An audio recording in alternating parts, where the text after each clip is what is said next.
Okay, hello chemistry students. So we got a sample problem here from your notes from section 13.3 on gas stoichiometry. So this is actually one of the book homework problems, number 38, and we're just going to dive in here. So how many liters of propane, C3H8, will undergo combustion with 34 liters of oxygen gas? Okay, so remember, we've got that word stoichiometry in this section, that scary word. But remember, all stoichiometry must start with a balanced chemical equation, right? So let's just double check that this is indeed imbalanced. I'll let you pause the video and go through and double check that. But you must start any stoichiometry problem with a balanced equation. Okay, so if it says something like skeleton equation, that means it's not balanced, and the first thing you would have to do is go through and balance it. Okay, so it is balanced, and we're going to do some stoichiometry here. And the first step usually is to write down the information that you know. So I know I'm starting with 34.0 liters of oxygen gas, and I'm just going to put that over 1. Okay. Now, what I'm going to do is I'm going to solve this problem kind of like we would have solved it way back in chapter 9. And then I'm going to show you a shortcut. Okay. So this is what we start with, 34 liters of oxygen. And the question is asking about liters of propane, right? So over here, I'm just going to write equals sign and liters of C3H8. Okay, can you guys see that over there? Yes, you can. Okay, so back in the day, the way we would have done this is our first step would have been convert to moles. Okay, and we now know that using the mole map, you can convert moles to liters of gas at STP, standard temperature and pressure, right? So I'm going to go from volume at STP to moles using my 1 mole is 22.4 liters here, okay? Now I'm noticing here I have oxygen here, but propane over here. So I'm going to want to convert between substances by using a mole ratio.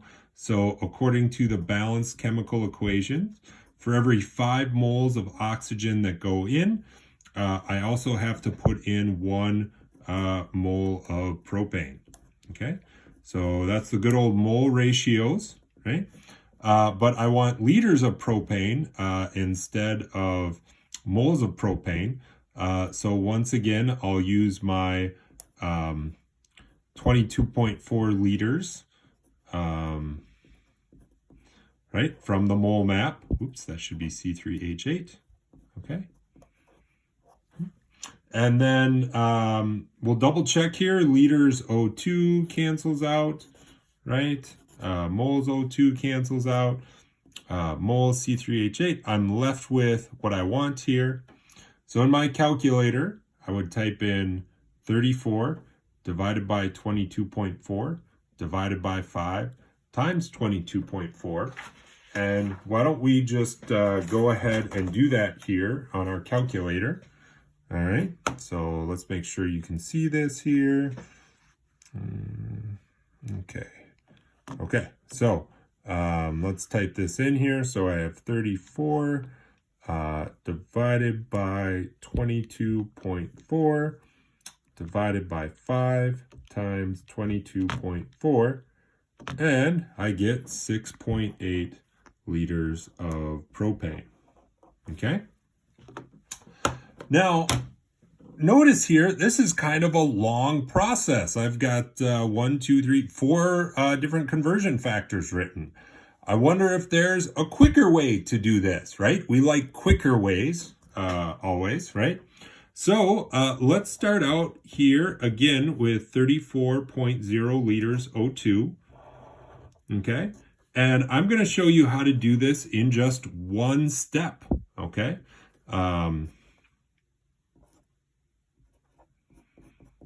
Okay, so notice what happened up here is we ended up dividing by 22.4 and then multiplying by 22.4.